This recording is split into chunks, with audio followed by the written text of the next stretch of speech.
The dust tasted of failure. Corinne knew the flavor well. It was the same dust that had coated her husband's lips in his final fever. The same grit that worked its way into the floorboards of the house he had built and promised would be a legacy. Now, it was just a monument to a debt she could not pay. She stood on the porch, one hand gripping a post so tightly her knuckles were white stones, and watched Mr. Silas Blackwood's buggy shrink into a black speck against the vast, unforgiving ochre of the plains. He had given her until the harvest, one season, an impossible timeline. Her husband Thomas had been a man full of hope and bad calculations. He saw fertile ground where others saw hardpan, and he borrowed against a future that never arrived. The loan papers, signed in his confident script, were a weight in the bottom drawer of the dresser, heavier than any stone. Blackwood, the banker from town, had been all smiles and condolences when Thomas passed, but his eyes were like a coyote's assessing the value of the kill. Today, the smiles were gone. He wanted the land. The spring-fed creek, the small patch of bottomland that was the only thing keeping her and her meager herd alive. He wanted it all, and the law was on his side. She pushed a stray strand of brown hair from her face, her fingers leaving a dusty smudge on her cheek. The air was thick with the coming heat of the day, smelling of sage and dry grass. The ranch was small, barely a homestead, but it was hers. Every fence post Thomas had sunk, every board on the small barn she had helped set. Her sweat was in this soil as much as his had been. To lose it would be like losing him all over again. It would mean that his life, and the last year of hers, had amounted to nothing but dust. A sound pulled her from her despair, the steady, powerful rhythm of a horse at a canter. It was a sound of purpose, of ownership. She did not need to look to know who it was. Sullivan, his ranch, the vast Bar S, bordered her meager property on three sides. He was a giant in this territory, a man whose name was spoken with a mixture of respect and fear. He owned more cattle than she had seen in her life, employed a dozen men, and lived in a house that looked like it had been plucked from a city back east. He was also a man who kept to himself, a fortress of quiet grief since his own wife had died years ago. He reined in his big roan at her fence line, not dismounting. He was a silhouette against the rising sun, broad-shouldered and still. He wore his power as easily as he wore his worn leather chaps. Corin's heart gave a nervous flutter. She had only ever exchanged curt nods with him in town. His presence here now felt like an omen. "Mrs. Miller," he said. His voice was a low rumble, like distant thunder. It was not unkind, but it held no warmth. "Mr. Sullivan," she replied, her own voice tight. She did not invite him in. She did not have the strength for pleasantries. His gaze swept over her small property, taking in the sagging fence line, the barn door that hung slightly askew, the desperate hope of her corn patch.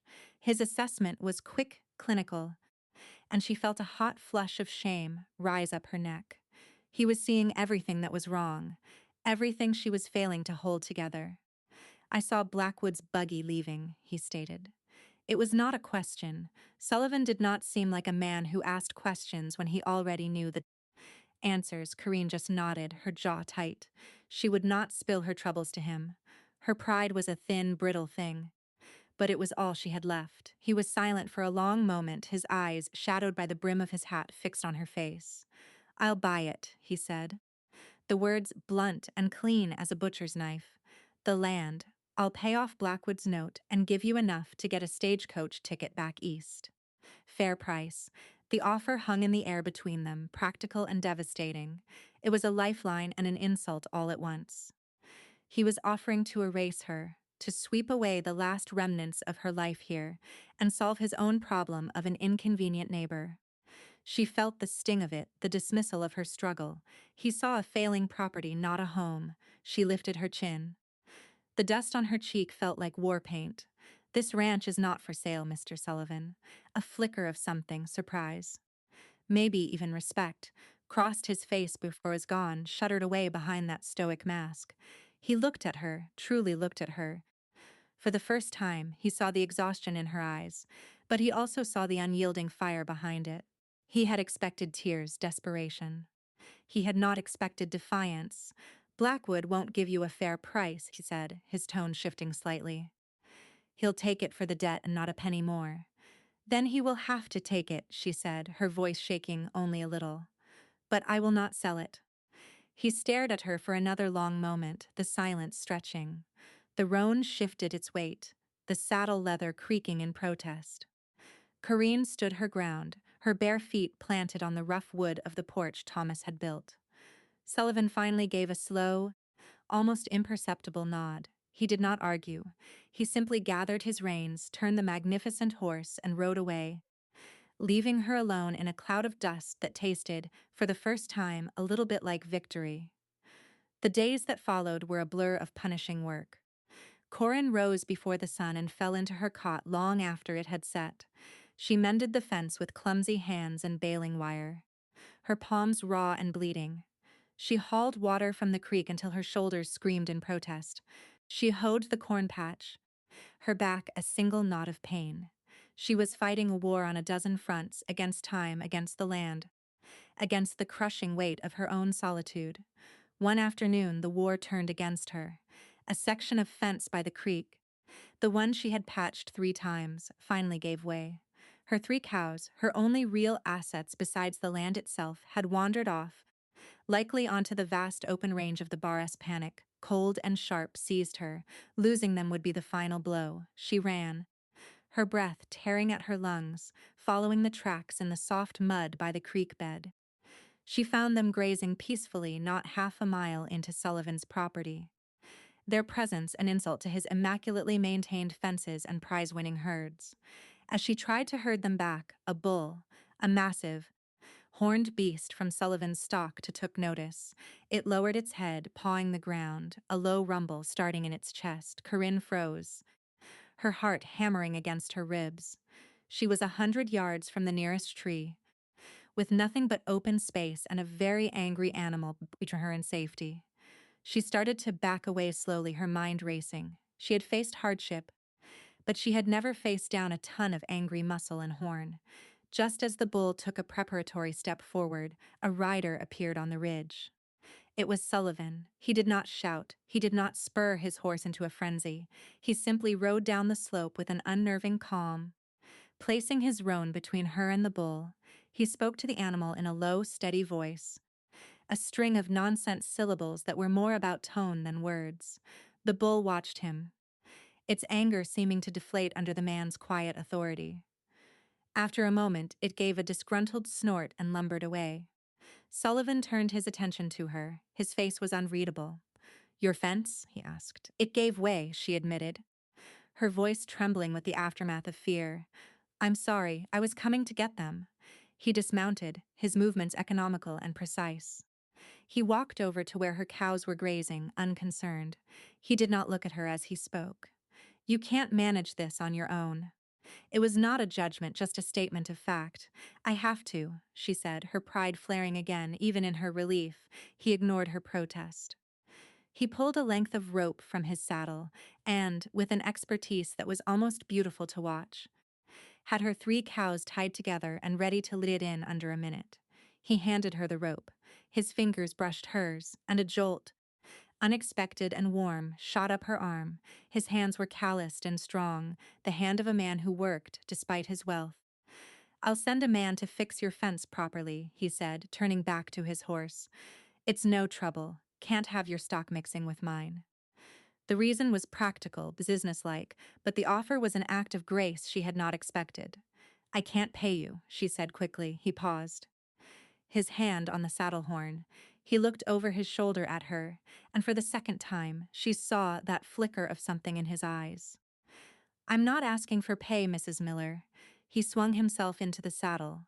"Just keep your cattle on your side of the line." He rode off without another word, leaving her with the rope in her hand and a confusing mixture of gratitude and resentment churning in her stomach. He was helping her, but his help only underscored how desperately she needed it. 2 days later, Sullivan returned. He came not with a ranch hand, but alone, leading a pack mule loaded with new fence posts and a roll of wire. He did not stop at the house, but went directly to the broken section by the creek and began to work. Corinne watched him from the window, stunned. He dug post holes with a steady, powerful rhythm, the muscles in his back and shoulders straining against his shirt.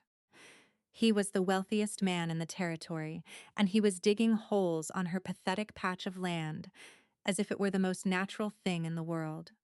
She could not just stand there. She pulled on her boots, tied a kerchief over her hair, and marched down to the creek. "You don't have to do that," she said, her voice coming out sharper than she intended. "You said you'd send a man. He did not stop working." He set a post in a hole and began tamping the earth around it with the end of his shovel. Thump, thump, thump.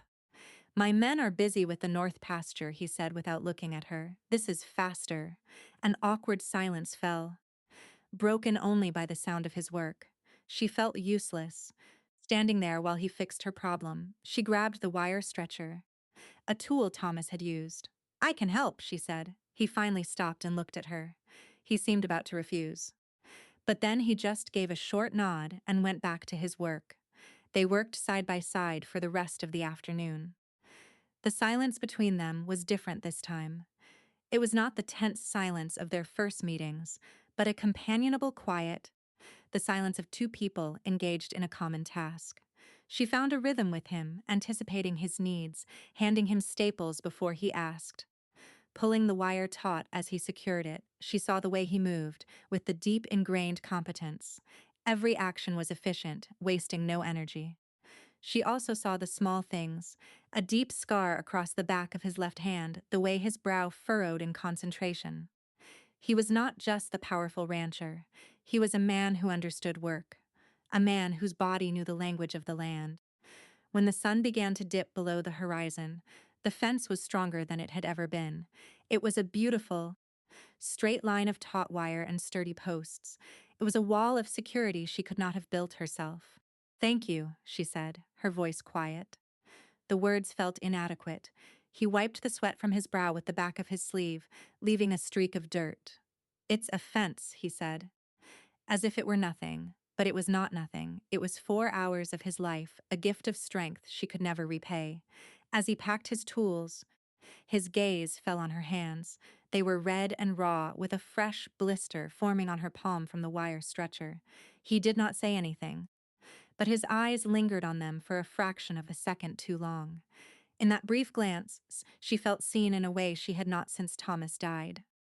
He saw not just a widow, not just a struggling homesteader, but a woman who was fighting and bleeding for what was hers. He left as quietly as he had come. That evening, as Corinne sat at her small kitchen table, rubbing salve into her sore hands, she found herself thinking not of the debt or of Blackwood, but of the strange, silent man who had built her a fence. The fortress round Sullivan was still there, but she had been permitted, for a few hours, to stand inside the walls, and the quiet she found there was not empty, but full of a strength she was beginning to admire. The next week, Sullivan appeared on her porch again just as dusk was settling. He held his hat in his hands, a gesture so at odds with his usual commanding presence that it threw her off balance. "Mrs. Miller," he began, his voice low and serious, "I have a proposition for you. It is not conventional, but I believe it is the only way to save your ranch." Corinne's heart beat a little faster. She motioned for him to sit on the porch swing, but he remained standing, a solid, unmovable figure in the fading light. "What is it?" she asked. He took a deep breath. "Marry me," he said. The words dropped into the quiet evening like stones into a still pond. Corinne stared at him, certain she had misheard. He could not be serious. "A marriage on paper," he continued quickly, as if sensing her disbelief. "A business arrangement. If my name is on the deed alongside yours, Blackwood won't dare to foreclose. He knows he can't win a fight with me. We run the ranches as one operation. We bring in the harvest, pay the note. Once you are secure, we can have it annulled quietly. No one need be the wiser." The world seemed to tilt on its axis. Marriage, to this man. It was madness. It was a betrayal of Thomas's memory. It was a solution, a way out, the only way out she had.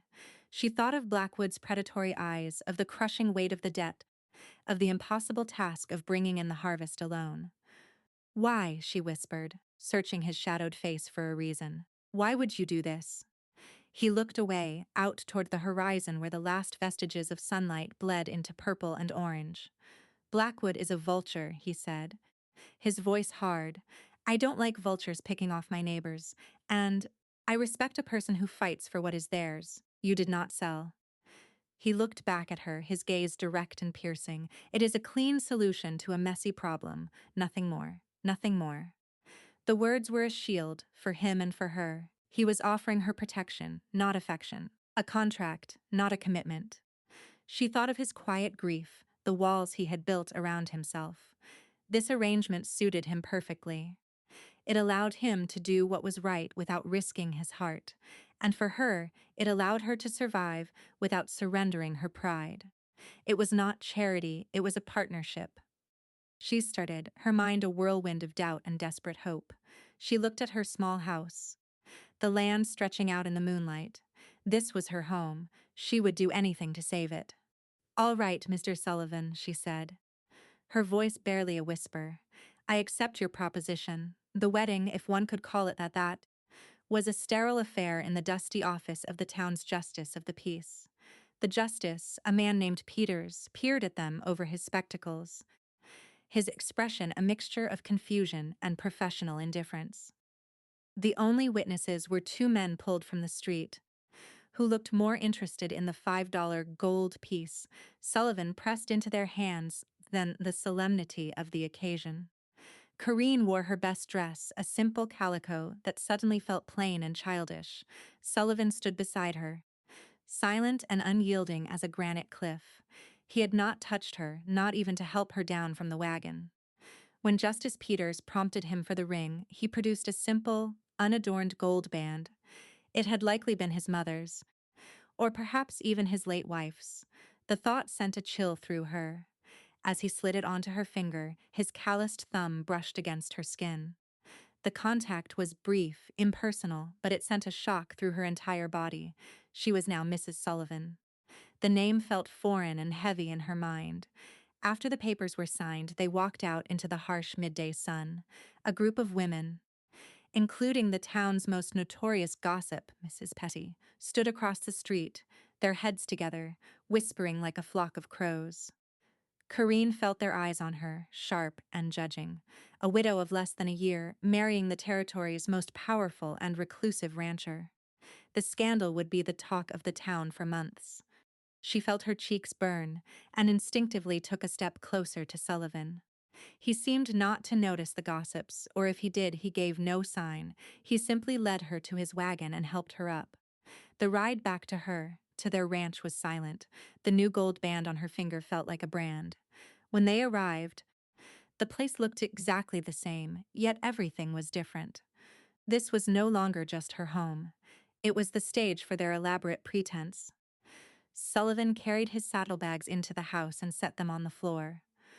The small cabin, which had always felt so empty after Thomas died, now seemed crowded with his presence. He filled the space, his height and broad shoulders making the room shrink. An awkward silence descended. This was the moment she had been dreading, the wedding night. But this was not a real marriage. She wrung her hands, unsure of the protocol for a business transaction that ended in a shared home. You will keep your room, he said, breaking the silence. His voice was flat, all business. I'll take the cot in the main room. We will work together during the day. In town, we will appear to be married. That is all that is required. Relief washed over her, so potent it made her feel weak. He was holding to his word. It was just a contract. She nodded, unable to speak. He seemed to consider the matter settled. His gaze fell upon her small collection of canning jars, precariously stacked on a makeshift shelf near the stove. Without a word, he went back outside. He returned a few minutes later with a hammer, a saw, and a few lengths of smooth, planed lumber from his wagon. In the corner of the kitchen, under the window, he began to build her a set of shelves. She watched him, mesmerized. He did not ask her where she wanted them. He did not ask her what she needed. He simply saw the need and met it. The sound of his hammer was solid and reassuring. Each blow was a declaration of his presence, a strange and unexpected act of domesticity. He was not just protecting her land, he was making her home more secure, more her own. When Tini's was finished, the shelves were sturdy and perfect. He picked up her jars, one by one, and set them in their new place. It was the kindest, most intimate gesture she had received in a year, and it came from a man who had promised her nothing but a name on a piece of paper. That night, Corinne lay in her bed, twisting the cold gold band on her finger, and felt a flicker of something she dared not name. It felt dangerously like hope. Life fell into a new rhythm, dictated by the sun and the deeds of the land. They were partners in a way she and Thomas had never been. Thomas had been a dreamer, was looking to the next big idea, while she handled the practical realities. Sullivan was all reality. He was a man of lists and ledgers, of careful planning and relentless work. He merged her small operation with his seamlessly. His men appeared one morning and, with staggering efficiency, repaired her barn, reinforced the corral, and began the arduous task of turning the soil for the fall wheat planting. Corinne worked alongside them, refusing to be relegated to the house. She drove the wagon, mucked stalls, and learned the intricate business of sorting cattle. Sullivan worked harder than any of his men, his presence a constant, silent force. They rarely spoke of anything personal. Their conversations were about rainfall, market prices, and the health of the herd. Yet in the shared labor, a strange intimacy grew. She learned the way he took his coffee, black and scalding. He learned that she always saved the heel of the bread for herself. He started leaving a bucket of fresh water on the porch for her every morning. And she took to saving him a plate of supper, keeping it warm in the oven for when he finally came in from the fields long after dusk. These were the small, unspoken kindnesses of a life lived in close quarters, gestures that began to blur the sharp lines of their business arrangement. One evening, she was mending one of his work shirts by the light of a kerosene lamp. The fabric was rough under her fingers, smelling of sun, sweat, and earth. It smelled like him. She was more tired than she had ever been in her life, a deep, bone-weary exhaustion that was, for the first time, satisfying. The harvest was looking good. For the first time, the ranch felt not like a burden, but a promise. She must have drifted off. Her head slumped forward, the needle and thread still clutched in her hand. She was woken by a gentle touch. Sullivan was carefully prying the needle from her fingers. His touch was surprisingly soft. He looked down at her, his expression unreadable in the flickering lamplight. He seemed to hesitate, his hand hovering near her cheek. Then, as if catching himself, he scooped her up into his arms. The world tilted. She was light, weightless. Her head fell against his shoulder, and the solid wall of his chest was overwhelmingly real. He carried her to her bedroom and laid her gently on top of the quilt, as if she were something fragile. He pulled off her dusty boots and set them neatly by the door. He stood there for a moment, a tall shadow in the doorway, before pulling the door almost closed, leaving just a sliver of lamplight slicing across the floor. Corinne lay there, her heart thudding long after his footsteps had faded. The pretense had never felt so thin. The summer storms rolled in late that year, great, bruised purple clouds that galloped across the plains. One afternoon, a particularly violent one broke while they were in the barn, checking on a mare about to foal. The rain came down in solid sheets, drumming on the tin roof like a frantic heartbeat. Thunder cracked overhead, so close it shook the very timbers of the barn. The mare, already agitated, panicked. She kicked at the stall, her eyes wide with terror. Corinne moved to soothe her, speaking in a low, calm voice. But another clap of thunder sent the horse rearing up. Sullivan moved in an instant, pulling Corinne back and shielding her with his body as a hoof splintered the wood where she had just been standing. He pinned her against the wall of the stall, his body a warm, solid barrier against the chaos. The storm raged outside, but in the small space between them, the world went silent. All she could hear was the frantic beat of her own heart and the sound of his breathing, deep and unsteady. His hand was pressed flat against the small of her back, holding her in place. The heat of his palm seemed to scorch through the thin fabric of her dress. She looked up at him. His face was inches from hers, his eyes dark and intense. The smell of rain and hay and him filled her senses. The carefully constructed walls of their arrangement crumbled to dust. This was not business. This was a man and a woman trapped in a storm, close enough to feel the heat of each other's skin. He was looking at her lips, and she knew, with a certainty that stole her breath, that he was going to kiss her. Her own eyes fluttered shut in anticipation. The moment stretched, taut and fragile. Then the mare gave a shuddering whinny, and the spell was broken. Sullivan blinked, as if waking from a dream. He dropped his hand and stepped back, putting a careful distance between them. The air crackled with unspoken words. "The mare," he said, his voice rough. He turned his attention back to the spooked animal, his movements suddenly brisk and efficient. The connection was severed, the moment gone. But it had happened. They had both felt it. As Corinne helped him gentle the horse, her hands were shaking. By harvest time, he was supposed to forget it was pretend. She was terrified she already had. The corn stood tall and golden, and the wheat in the newly plowed fields was a sea of amber. The harvest was going to be bountiful, more than enough to pay Blackwood and secure the ranch for the winter. A sense of peace had begun to settle over Corinne, a feeling of accomplishment that was deeper and more satisfying than she had ever known. The town gossips still whispered, but their words had lost their sting. She had a place here, a purpose. She had a partner. But Silas Blackwood was not a man to accept defeat gracefully. He arrived one morning, not at the ranch, but in town, where he began to spread his poison. He did not confront Sullivan directly. He was not that brave. Instead, he targeted Corinne, weaving a vile story for anyone who would listen. He hinted that Thomas's death had been too convenient, that Corinne was a black widow who had seduced the powerful Sullivan to steal her husband's land. He painted their marriage not as a business arrangement, but as a sordid, immoral conspiracy. Worse, he had found a flaw in the original loan agreement Thomas had signed, a clause buried in the fine print that gave the lender the right to call the full loan due immediately if the ownership of the property was materially altered without his written consent. The marriage, he claimed, was just such an alteration. He filed a formal notice with the court. He was not just foreclosing. He was suing them for fraud. The news hit the small community like a lit match in a dry barn. The whispers became open accusations. People who had been starting to warm to Corinne now looked away when she passed. The women in the general store fell silent when she entered. She was an outcast again, but this time it was worse.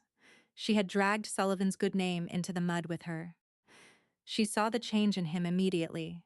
The comfortable silence between them became strained once more. He retreated back into the fortress of his grief and duty, his face a mask of cold fury. He spent hours poring over ledgers and law books, his jaw set in a hard, grim line. He was fighting, but he was fighting alone. He had shut her out completely. One evening, she heard him talking to his foreman, a grizzled old hand named Jed. She was outside the barn, and their voices carried on the cool night air. "It's a damned mess, boss," Jed said. "Blackwood's got folks all stirred up." Corin's heart froze as she heard Sullivan's reply. His voice was weary, flat, and devoid of all emotion. "It was just a business arrangement, Jed. A mistake. I'll handle it." Just a business arrangement. A mistake. The words struck her with the physical force of a blow. She stumbled back from the barn, her hand pressed to her mouth to stifle a sob. Of course, that is all it had ever been to him. The quiet moments, the unspoken kindnesses, the look in his eyes during the storm. She had imagined it all. She was a problem he had tried to solve, and now she was a mistake he had to handle. The shame was a bitter, burning thing. She had allowed herself to hope, to feel. She had fallen in love with her husband by contract, and he saw her as nothing more than a bad investment. She could not bear it. She could not stay and watch him extricate himself from the mistake she represented. She would not be the anchor that dragged him down. That night, she wrote a short, simple note. She told him she was releasing him from their agreement, that she was signing over her claim to the ranch to him. It was the only way to pay her debt. It would clear his name and give him the land free and clear. With Blackwood fighting him instead of a penniless widow, the fraud charges would never stick. She packed a small bag with her few belongings. She took off the gold wedding band and laid it on top of the note on the kitchen table. The house was silent. Sullivan was asleep on his cot in the main room. She looked at him for a long moment, at the hard lines of his face softened in sleep. Her heart ached with a pain so profound it felt like it was splitting her in two. Quietly, she slipped out the back door and into the darkness, walking away from the only home she had ever known. Sullivan woke to a silence that felt wrong. The stove was cold. There was no coffee brewing. The house felt hollow, empty. Thence he saw the note on the table, with a gold ring glinting beside it. He read the neat, steady script, and a cold dread, colder than any winter morning, seeped into his bones. And she was gone. It was just a business arrangement. He remembered his words to Jed, spoken out of anger and frustration at Blackwood, and a desperate need to protect Corinne by downplaying their connection. He had been trying to shield her, but he had sounded like he was dismissing her. He cursed his own foolish, prideful silence. For years, he had believed that love brought nothing but pain and loss, that a closed heart was a safe heart. He had been a fool. The agony of losing his first wife was a dull, faded ache compared to the sharp, tearing pain of knowing Corinne had walked away. Losing her was not like losing a part of himself. It was like losing his whole self, the new self he had been slowly, tentatively becoming since she came into his life. He ran to the barn.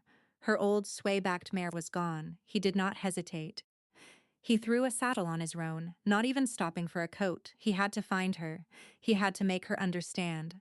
The ranch, the harvest, Blackwood, the town, none of it mattered. Only she did. He spurred the roan into a gallop, his heart pounding with a desperate prayer. Let me not be too late. Corinne had not gotten far. The old mare was slow, and her own heart was too heavy to hurry. She was on the main road to town, intending to find a seat on the morning stagecoach, when a buggy came rattling up behind her. It was Silas Blackwood. He pulled up beside her, his face flushed with triumph. "Leaving so soon, Mrs. Sullivan," he sneered. "Or should I say, Miss Miller?" Two rough-looking men were with him in the buggy. He got out, holding a piece of paper and a pen. "It seems your plan has failed. Sign this." "It's a confession. Admits to the fraud, signs the ranch over to me to settle the damages. You do that, and I'll let you walk away clean." "No," Corinne said, her voice shaking but firm. Blackwood's smile vanished. "I am not asking." He lunged for her mare's bridle. "You will sign it." One way or another. His men started to get out of the buggy, their intentions clear. Suddenly, the thunder of hoofbeats filled the air. Sullivan crested the hill, his face a mask of cold, controlled rage. He did not slow down until he was right upon them, his big roan scattering Blackwood's men like chickens. He swung down from the saddle before the horse had even stopped moving. "Get away from my wife," he said. His voice was quiet, but it held a deadly promise that made the air go cold. Blackwood puffed out his chest. "This is a legal matter. She is a fraud, and so are you." This sham marriage cut him off. He walked straight to Corinne, ignoring the other men completely. He looked only at her, his eyes blazing with an emotion she had never seen before. It was raw, vulnerable, and utterly consuming. "There is no sham," he said, his voice loud and clear, for her and for the other men to hear. "I love this woman. I would have married her if she owned nothing but the dress on her back. This," he gestured to the land around them, "is our ranch, and you will never set foot on it again." He reached into his coat and pulled out a leather pouch, throwing it at Blackwood's feet. It landed with a heavy clink of coin. "That is the balance of the loan plus interest. Our debt is paid. Now get off my land before I have you thrown in jail for threatening my wife." Blackwood stared, sputtering, at the man who had just dismantled his entire scheme with a few words and a bag of gold. He saw the look in Sullivan's eyes and knew he had lost. Scowling, he and his men scrambled back into their buggy and rattled away in a cloud of furious dust. They were alone on the road. The sun was rising, casting a golden light over the fields. Sullivan turned to Corinne, his face full of anguish and regret. "I am so sorry," he whispered. What you heard, I was trying to protect you. I was a fool. I've been a fool for years, hiding from life, hiding from this. He gently took her hand. Please, Corinne, come home. Tears streamed down her face, washing away the dust and the despair. He had called her by her name. He had said he loved her. He had not just rescued her from Blackwood. He had rescued her from her own belief that she was unlovable, a mistake. And in that moment, she saw that she had rescued him too. She had breached the walls of his fortress and forced him to face the world, to feel again. The rescue was mutual. There's nothing to forgive, she said, her voice thick with emotion. She squeezed his hand. Let's go home. The harvest was brought in, a record yield. The debt was officially cleared, and Silas Blackwood, his reputation ruined, sold his bank and left the territory in disgrace. The town, having witnessed Sullivan's public declaration, changed its tune. The whispers died away, replaced by nods of respect. Corinne was no longer the scandalous widow. She was the woman who had won the heart of the untouchable Sullivan. A few months later, as the first chill of autumn settled over the land, they stood on the porch of the small ranch house. It was evening, and the sky was a tapestry of deep blues and soft pinks. A second wedding band, this one chosen by both of them, sat comfortably on her finger next to the first. Sullivan had never taken his cot out of the main room. He had simply moved it into their bedroom.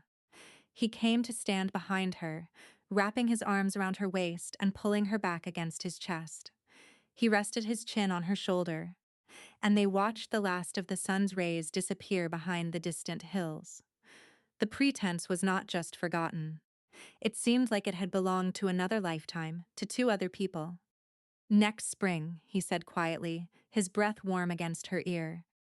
I was thinking we could plant the south pasture with alfalfa, and maybe add a new room onto the house. For a nursery, Corinne smiled, a real, deep smile that reached her eyes. She leaned back into his strength, into the solid, unwavering truth of his love. The ranch was safe. Her heart was safe. She was home. The frontier was still a wild and unpredictable place, but here, in his arms, she had found her shelter. Here, she belonged. She knew that some memories, like the taste of dust and failure, never truly leave you, but they can be replaced by newer, better things like the solid feel of a hand in yours and the quiet promise of a future planted and harvested together.